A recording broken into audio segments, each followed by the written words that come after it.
Do you want me to go into detail on what I have on my gear wall? Check it out on this episode of How Not to Highline.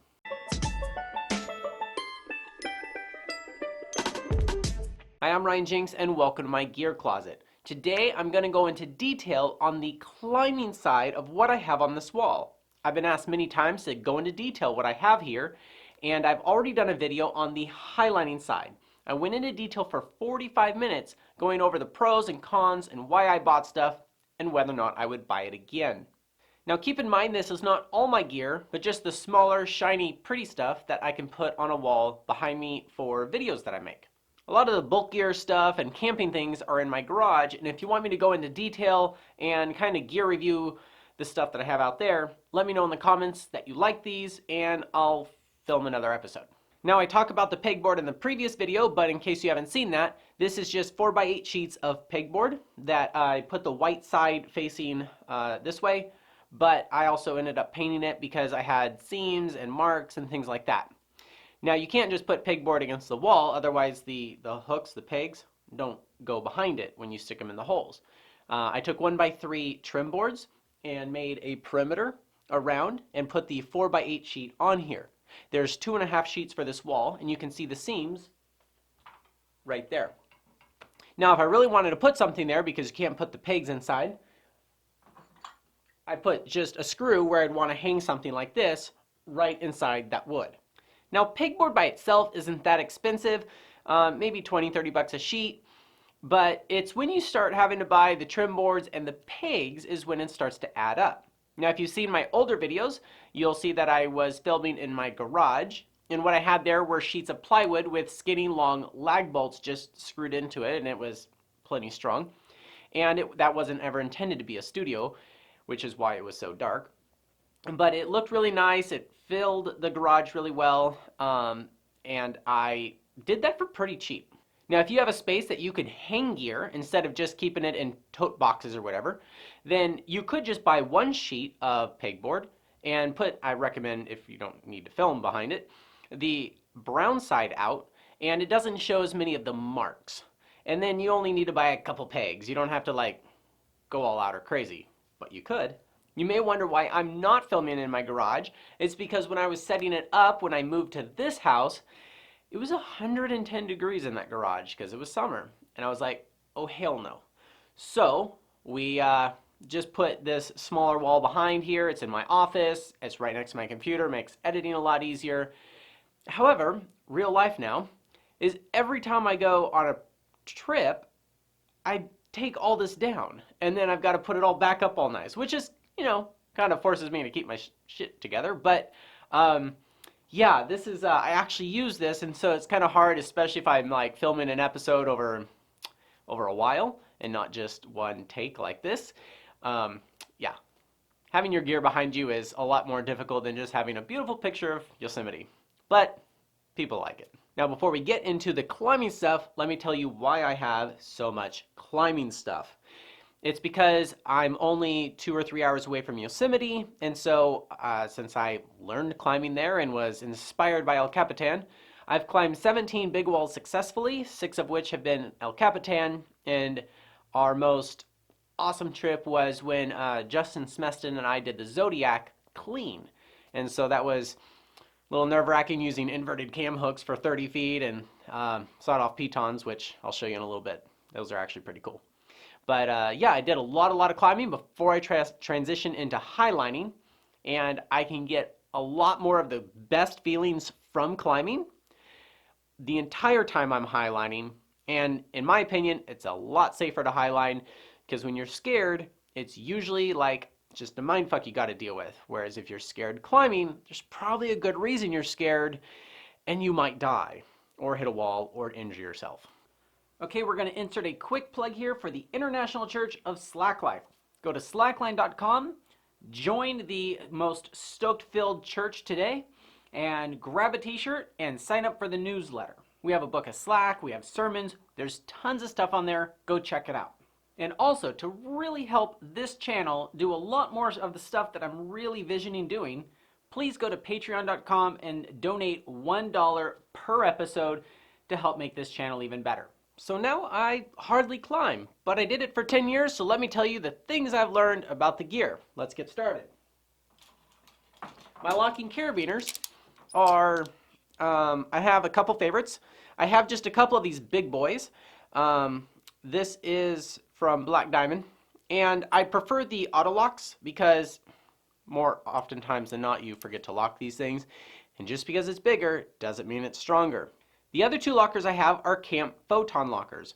Now they had the screw gates before they had the auto locks, but I really like the auto locks. The noses are very similar. This does have a skinnier nose there than uh, the auto lock, and this has a sharp edge right there. Hasn't been much of a problem, but it is kind of sharp. But anyways, basically I just have a ton of these when I go use them. They're just as strong as this guy, and the prices are reasonable. But Camp Photon lockers are just the way to go. Skinny noses are super helpful when you're trying to load up a hanger with 2 or 3 beaners. And then we have my two favorite non-lockers. This is just the workhorse of carabiners. The oval shape just works really well with everything you're doing, whether or not it's an aid ladder or you're trying to fill up hangers with a lot of beaners or you're trying to keep things organized. The shape just helps. Now, I did start to go with this shape, which is the Camp Photon beaner. You can tell I like Camp Photon. The bent wire gate is it just opens so nicely, and it has such a huge gate opening right there. And the nose is super thin. I can fit like 4 of these in a hanger.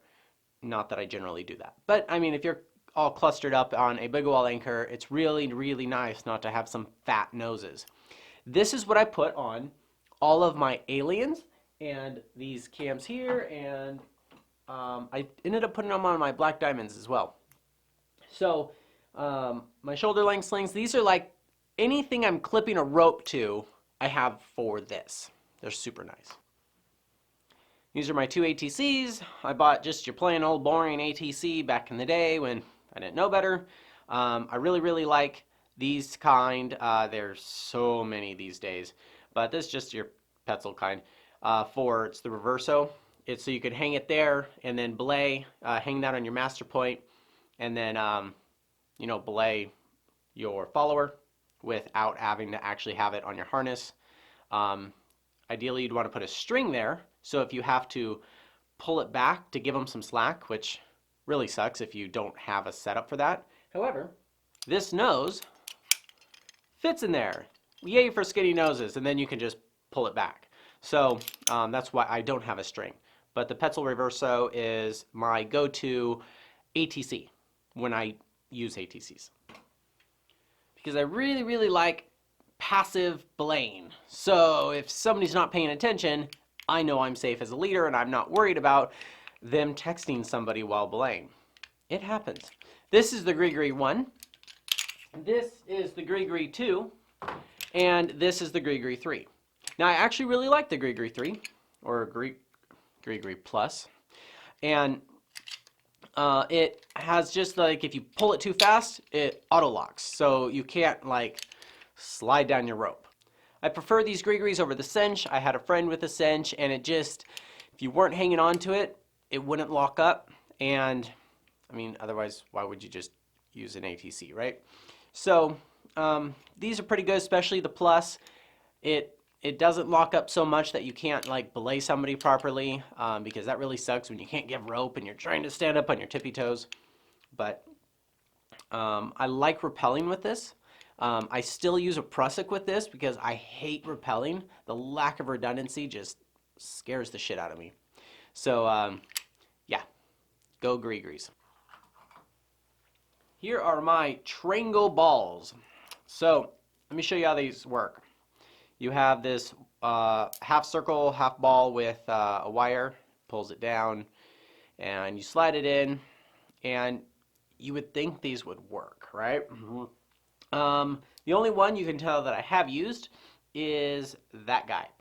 And they bend up pretty easily when you do use them, which is fine. I mean, if they're going to help you get up the wall, I mean, it could be worth it. But I don't know, it's really hard to get them to stay, and then it's really hard to get them to come out. nobody's gonna come up to you and go, oh wow, are those Trango balls? So I don't even really take these. If I'm gonna go on a big wall, I'd rather just cam hook. But I thought they were pretty fancy when I bought them. Here are my DMM offset nuts. And these, I don't even carry any other kind of nuts. Mostly because I don't use a lot of nuts. But this taper, as you can see here, is super nice when you're dealing with just the kind of cracks I'm used to in Yosemite. Offset nuts are so nice. I just have used that so many times. It's just smaller, as a lot of cracks are not just super parallel all the way in. I mean, if you're in Indian Creek, these are not that helpful. But in Yosemite, like a lot of cracks have piton scars and stuff, and like this is smaller in the back than the front of the crack. And it's nice when it just sits in there and it ends up touching all the points on your nuts. Run with that if you want. But I use that, and then my nut removal tool is just the Metolius kind. It's nice for, I've pulled more cams out with this than I have nuts. Mostly because I don't use nuts that often. And these are the micro nuts that I have. These are the original DMM offset nuts. They had different colors on the end there, which was kind of nice. But these are what you would be able to buy online today. It has the color on this crimped area here. Now, DMM sells normal micro nuts, but these offset nuts are absolutely amazing, especially for the piton scars where we have tons of them in Yosemite. Now, this is Black Diamond micro nuts. You can tell I pretty much have never found a place they fit because every crack these are going to go in are just more narrow at the back than the front. And so these are not tapered. You can tell that I've used this guy, but other than that, I always end up grabbing these guys, and that's why they looked all kinked up. And I love these things. Okay, these are my hooks. This is what makes big walling fun. These are just couple grappling hooks. This is the Talon. Makes it super stable. Sometimes people drilled like half-ass drilled a bolt hole intentionally for one of these to go into. Lost Arrow Spire Direct has this. And you just set that in there and it's like, it just doesn't come out. I mean, you can bounce on it and everything. Super nice. Love the stability of those. This big grappling hook is nice for when you just don't want to do that 5'9". Because you have 60 pounds of shit on you. Those are the hooks. Now these are the cam hooks. I have never yet found a place that this fits that I'd want to use it. I don't even take it anymore. These big cam hooks are, I don't know. This is the Leaper cam hook. This is my go-to cam hook. It's either going to be this one or this one. And these go into a crack. If you don't know how to use these, they go in a crack and the leverage is what keeps them in there. I've used these in pretty sketchy places, and my favorite is when you have a roof. Let's say that's my roof and you have this crack. You set that in there and it's an inverted cam hook. And that's just like you breathe wrong and it falls out. We did that on the Zodiac, and as I was placing my next one, I'm just careful not to get my finger in there. This one would fall out as I'm placing it in there. And I fell forward on the nipple pitch for like 30 feet, and I was pulled up my daisy as fast as I could and threw in the next one, and then this would fall out before I even weighted this. So scary. So awesome. Here are my rivet hangers. You have different kinds, and this is nice. You pull on, you just clip to this side, and then it just cinches up tighter and tighter. Those are nice. This is a heavier duty one. Sometimes bolts just don't have hangers, and they just have, ideally, the nut on the end. So I mean, this goes over it, and then you just tighten over that, and it's pretty snug. You can clip a quick draw to it, it's fine. Lost Arrow, if you're going to highline Lost Arrow Spire, you do need some of these. That's the same kind. That's just a normal loop, normal rivet hanger. It just sits on there. I mean, it's generally not going to come off. Sometimes the bolt has been drilled in, like hammered into the wall too closely, and you need a super skinny one. But let me warn you about these. I ended up thinking these were just bomber. Clipped it around there, sat nicely. I'm on a bolt, and I'm on the Lost Trail Spire Direct. And my last piece I was clipped to was basically the ledge, and it came down like this. So I clipped it, and I was kind of like standing a little, holding my own weight on stuff, and it's like, yeah, whatever, take my daisies off. And then I sit on it, and it literally just undid itself. And then I fell past the ledge, slammed into the wall, and couldn't close my hand all day. So if you're going to use something super, super tiny, test it at home. Just body test it. So this one held when I body tested it. Super, super small. Anyways, I just have a ton of these self-tightening kind. I love them. And let's see here. These are really nice if you're trying to like leave it on there. You slips over like a key. And then this one, same thing. It's really nice when there's a really big head on the bolt, and then you can clip and treat this like a hanger.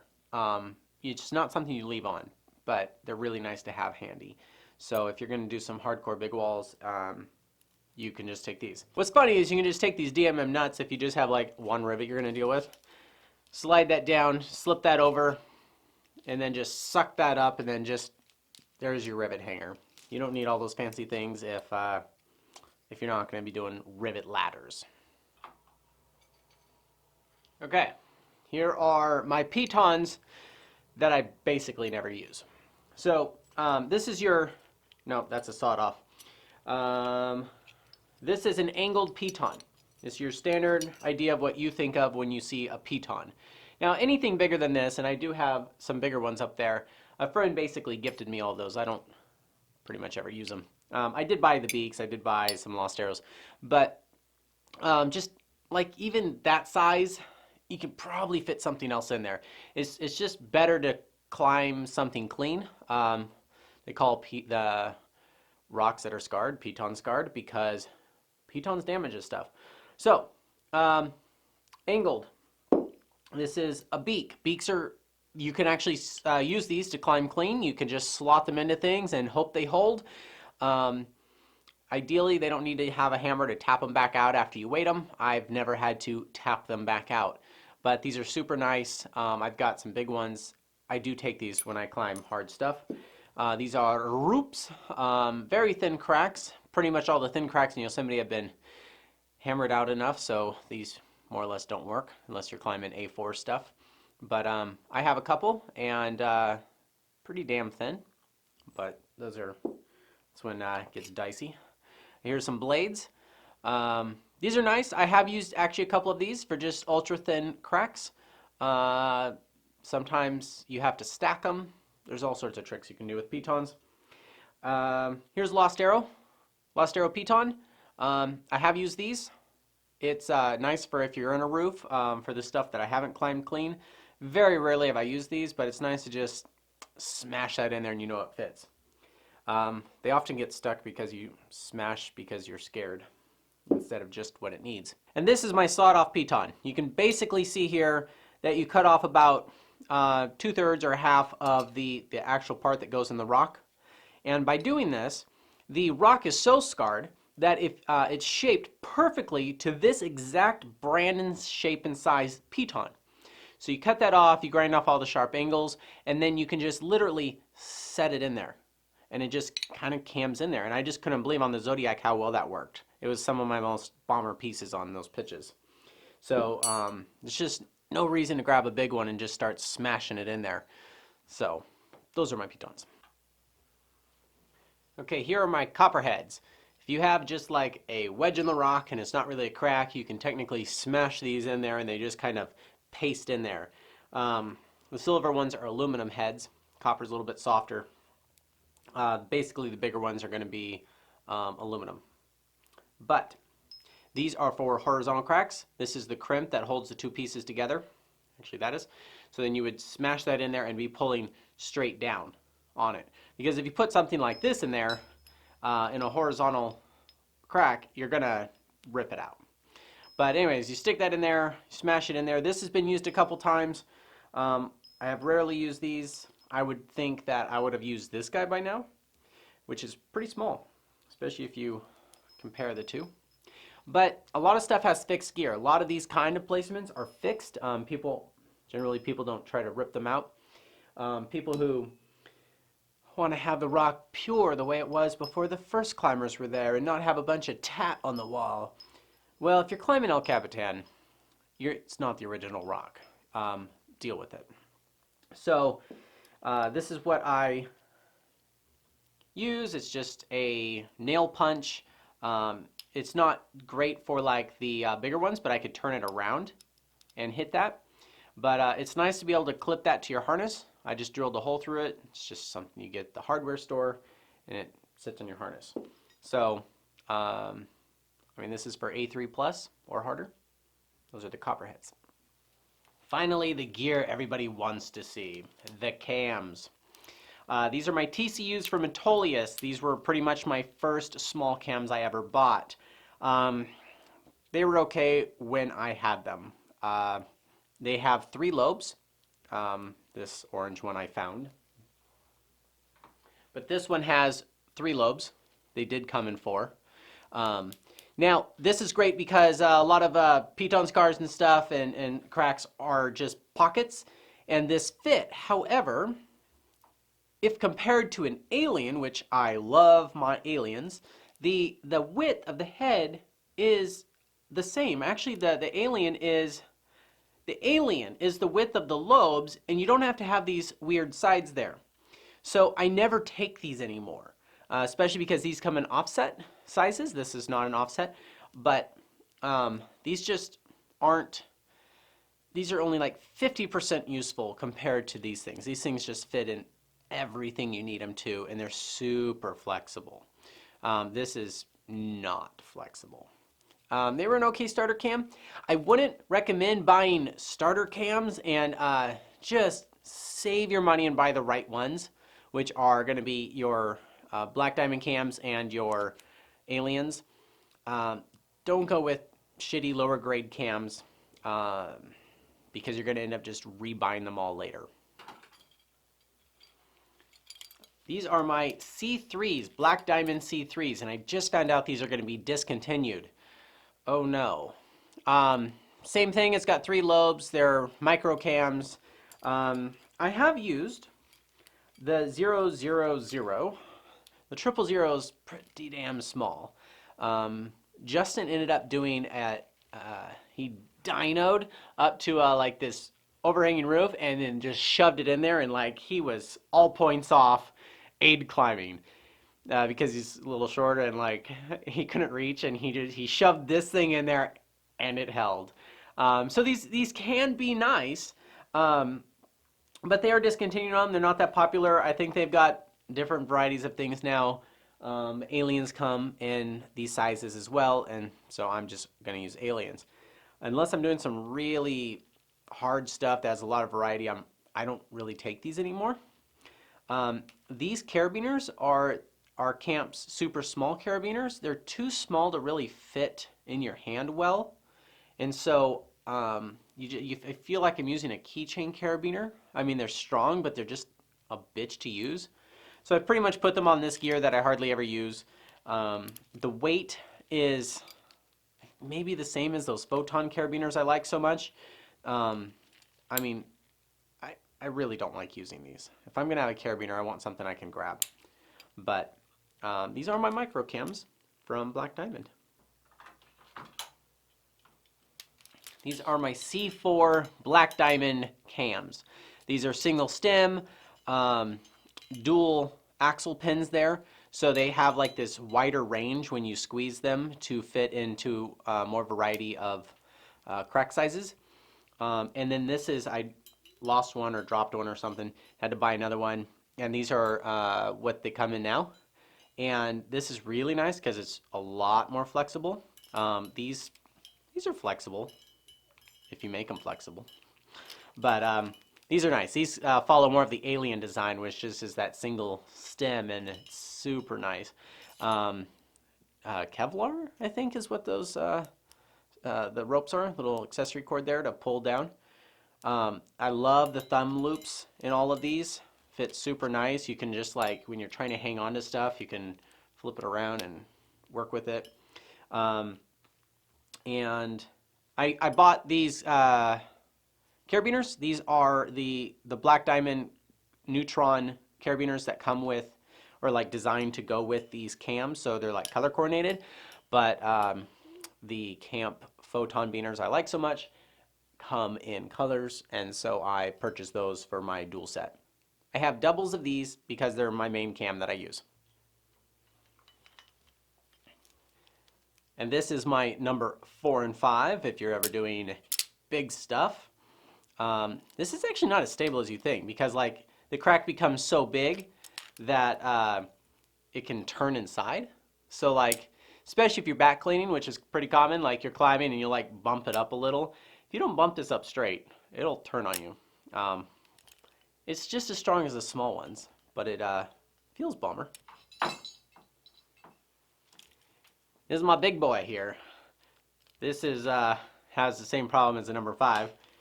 Don't use it too often, but if you do need it, it's pretty fucking awesome. I hardly ever use this. Pretty cool. This is my Russian friend gave me this Russian cam, and it's this is like a number 5. This is a number 6, and I have also hardly used this, but it works pretty good. It's built well, and these are ridiculous. These are called link cams. Sometimes you call them transformers. This is what a normal cam does. This is what this cam does. It has 3 different sets of lobes there. And so basically, I call them my oh shit cams. You can basically grab this thing and just shove it into any crack when you're scared shitless on lead. It's gonna fit. I've never had them come out on me. Sometimes they can be hard to take out, and so then it can get a little kinked. Nothing wrong with that. It's just well used. But you can really get a different size of range there. So I do carry these with me, and the C4s when I go lead climbing. And here is my most prized climbing possession, my alien cams. So the Fixie aliens are really great because they're flexible. This metal is softer than other metals, and so it grips. The angle when you squeeze them is just meets the crack so much better. And they fit, the thumb loop fits great. They're super light, and the new ones are even lighter. It's crazy. I had to replace one recently, and I can't believe how nice they are. And this is a hybrid. So you can see by the sling and this, it's 2 different colors. This side is a little bit bigger than that side. The red matches that side, and the yellow matches that side. So when you have those offset cracks, those piton scars, you put the smaller side in first, and it just fits really, really good.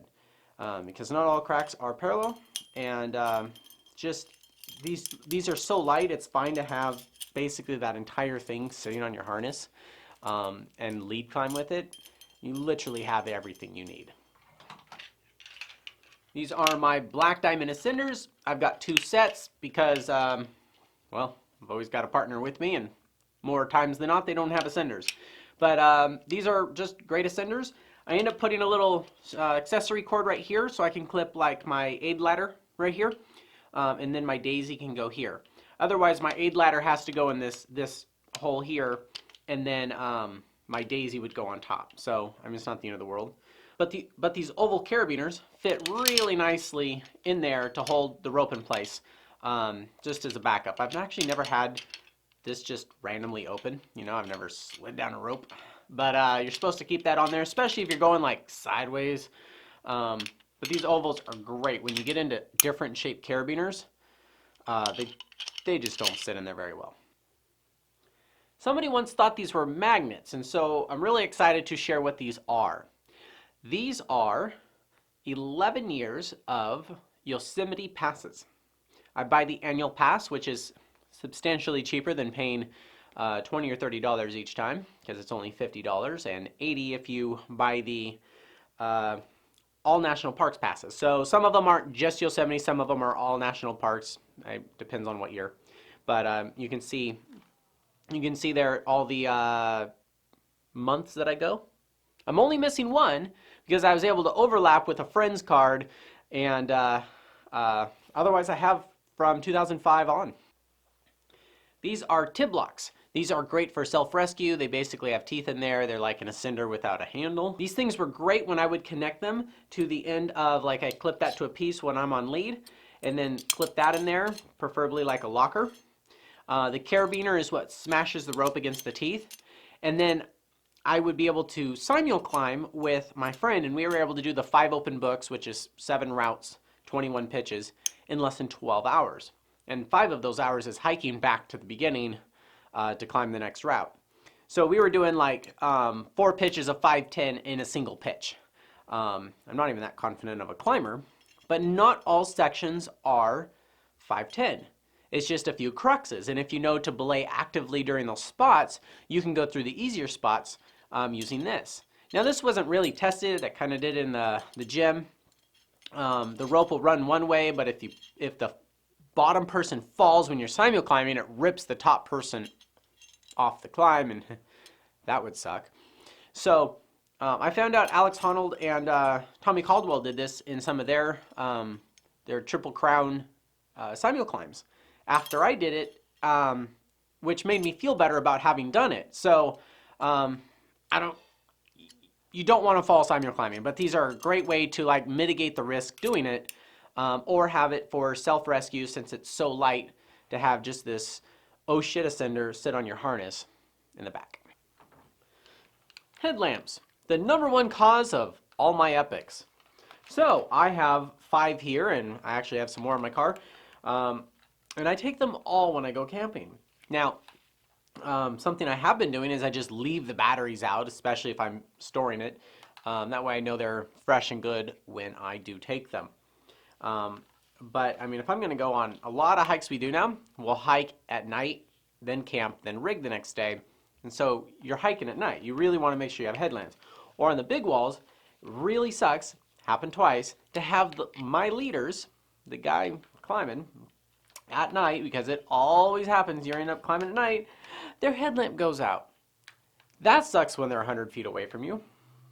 So, yeah, lots of headlamps. You can buy them on Amazon for pretty cheap. If you're spending more than 35 bucks on a headlamp, it better be good. So, redundancy is awesome when it comes to light. Now that whole section is full of these Metolius adjustable daisies. And being an idiot, when I first bought these, I clipped it to that part, which is the release, and not that part, which is what holds you. And so I tested it, and it didn't work. They sucked, and so I left them in my closet for a while. Come to find out, I love these things, okay? So you just girth hitch this or clip this to your harness, and then like it locks really well. And if you need to adjust it, you just put your thumb in there and you lift it up. And they have this little metal thing that connects it, like my hand is right now. This thing gets twisted up, and if you do this once, it's just a nightmare of a mess. So I take 10 snips, cut that off carefully. I don't ever have problems. I think that's a terrible design. And then I get rid of that metal ring they have. Well, this is the part that holds that stupid metal thing. And I put that little thing there. That's not going to hold much, but I don't need it to hold much. Sometimes when I'm just super far away from my piece and I'm reaching way back there and I just need to pull it to get it started, it's just nice to be able to pull that side. But anyways, these Metolius adjustable daisies are awesome. I do warn against using these on rigging highlines, depending on where they're rigged. Because if you're standing on a cliff and then you go off the edge and take a shock load to this thing, and it's the only thing holding you, it might break and you might die. My friend Justin Smested, he was using one of these, and he was over the edge at the rostrum, back before we knew not to put our master point 3 feet out. And it was rubbing the rock edge, I know, not smart, but it happened and it cut halfway through and it's the only thing holding him. If you're really working near a cliff edge, be clipped into something super bomber or have some redundancy on being tied in. So these Petzl, Petzl has an adjustable daisy and it's, you know, got a full rope on there and that makes me feel better. Sew and loop for girth hitching it to your harness. You can kind of adjust it. It's not as easy, but it's more burly. This is something you could fall over an edge and it'll probably hold you. I don't like how short this is because I think they make something longer, but like this should reach like at least beyond what I can reach, something tippy toes or something. So one of my options is to basically just cut off this rope and put on something longer and be able to actually just tie in with a figure eight, which might be nice. And then just tie a stopper knot on this side. I think they do sell longer ones or ones that have two ropes coming off of like a single point, like two lanyards. So it's, they're okay. I don't use it that often. I don't use this big walling, that's for sure. These are my Prusik anchors.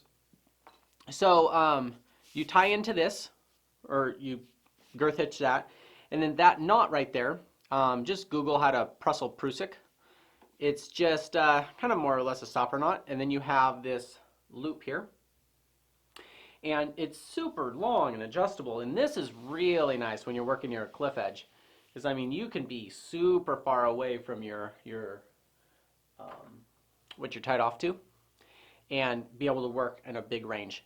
And if you fall on this, it will slip a little, which is nice because it'll absorb the shock before it cinches up. Not much. It's not like a dynamic rope. It's just absorbs a little. So Prusiks, check them out. See if that's something you'd want to use. Problem is you can't get super close if you're trying to get like a tight daisy. I like to combine this with my Metolius daisies. So if I need like control, I get this. And if I want distance, I can have that. Here's some other daisies. These are just a bunch of chain link loops sewn together. And this is like kind of old school daisy. And this, if you clip it wrong, you can pop that stitching out and you die. But it's got a lot more adjustability than the loop kind. I don't use this as often. I usually attach these to my haul bags.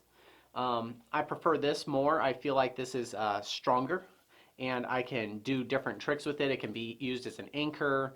It's just nice to have a bunch of loops. Just a good old chalk bag here. But my climbing knives are pretty cool. I taped this because I don't want it to open when I don't want it to open. But this is nice. It's just a knife carabiner. I used to have one back when I was climbing and I found one cheap, so I bought it. But this is my go-to knife today. It's from Trango. I think it's Piranha. It doesn't open if there's a carabiner on it. And it's super, super light. So you do have to have an extra carabiner, whereas that one kind of has a built-in carabiner. But super nice blade. It's serrated, so yeah, it serves all the purposes I need it to. So you're not going to spread peanut butter with it, but it doesn't open if I have that carabiner on there. Super nice. These are just some Black Diamond climbing helmets that I put Velcro here. This was pretty cool. When I climbed in the summer, I'd have a rag that this part would actually be attached to, and I could put it on if it got hot, and then it would protect my neck. So that was a cool trick for this. Got your GoPro mount. Confession time, I actually highlined with this back in the day. Mostly because I was doing walk-offs and I thought if I hit the cliff, you know, swung back into the cliff, this would be nice. Yeah, that looked really retarded. So don't do walk-offs if you can't do walk-offs and you don't need helmets. Kim and I have the Arc'teryx harnesses for, well, highlining and climbing now.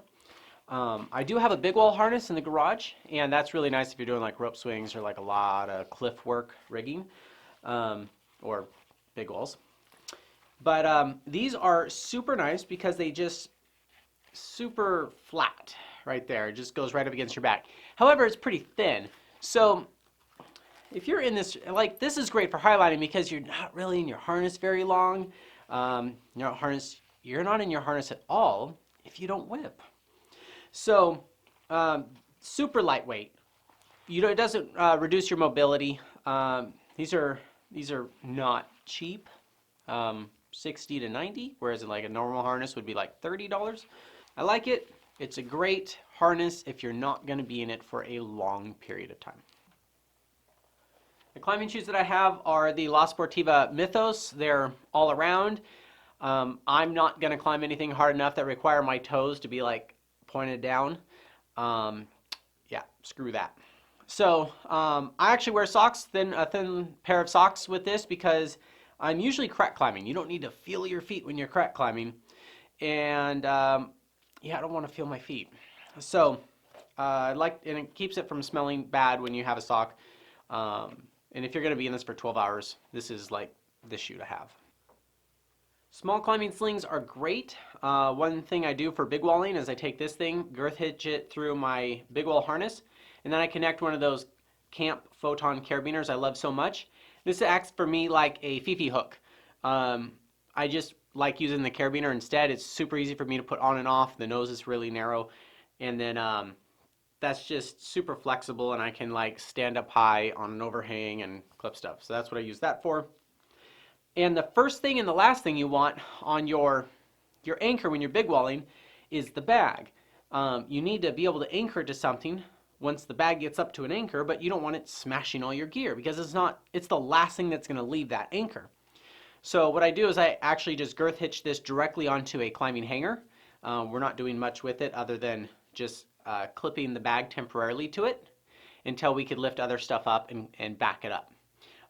The bag is always tied off to multiple things, but this makes sure that the bag isn't on top of all the other stuff smashing it down. These nylon slings are great for that.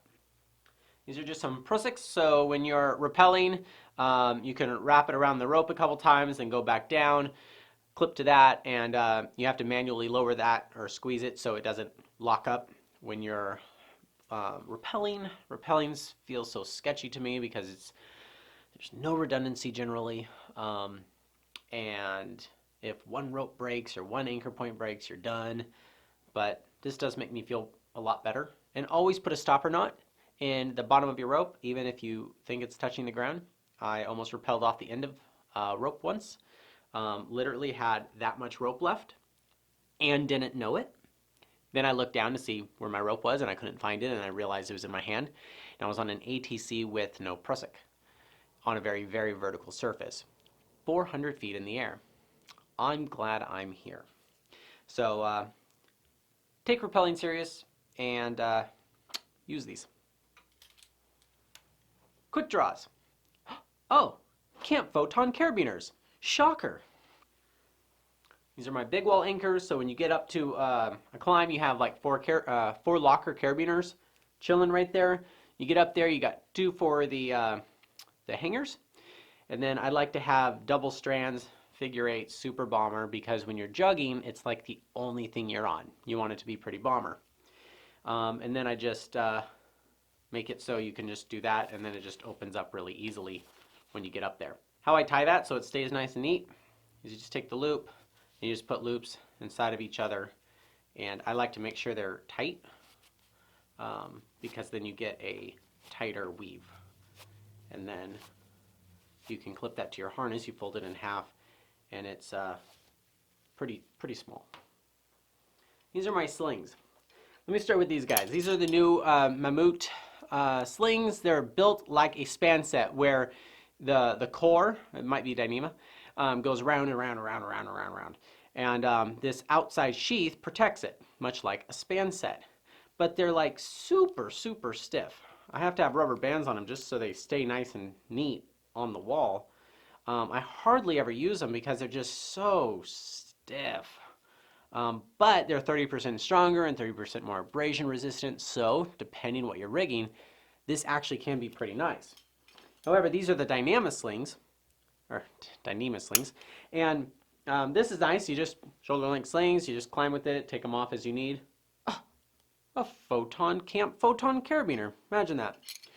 Now, these double length slings, the way I keep these is at shoulder length, but I don't want to mix these up with my shoulder length.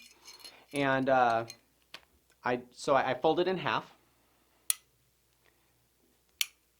so I can extend it out pretty easily. But what I do is I just take it, fold it in half, grab that loop, extend it out, and this keeps it from getting in my way. Some people just clip it to their harness like this, or they'll go through like that, and they just have this kind of a cluster. But the way I keep mine nice and neat is I take this and I take my two hands and I just go. It doesn't take that long, and it has a nice curl to it. So it fits on your harness, it stays nice and tight, and if you do need it, you just can put your finger in there and straighten it out real quick, or just take one of the strands and then just extend it out. And then on the side here, I have some climbing ropes. I got a 9.4 dynamic rope for if I'm doing alpine stuff, 8mm static rope, which is nice if you're not, it's just really nice to have a skinny static rope. I ended up jugging Half Dome, not with that rope, it tore the shit out of it. Jugged it like most of Half Dome. My friend led most of it on an 8mm. That was scary. And then I just have another dynamic rope up there. Well, I can't believe I could talk for 45 minutes about one side and 45 minutes on that side of just the gear I've got. If you guys like these videos, I'll do one about the stuff I have in my garage. And leave comments, correct things I've said, ask questions, and I'll do a follow-up video to this video, and it won't be 45 minutes long, don't worry, unless you have a lot of questions. But until that happens, just remember that climbing is dangerous. Therefore, you shouldn't go climbing.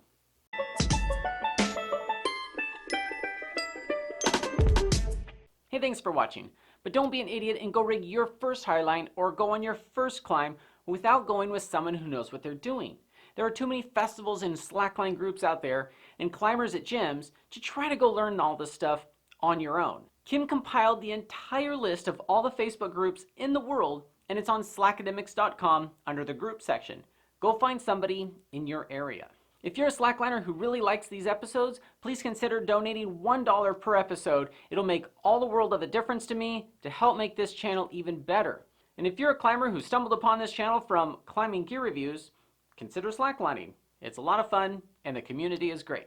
But until you get those opportunities, check out our other videos and don't forget to subscribe.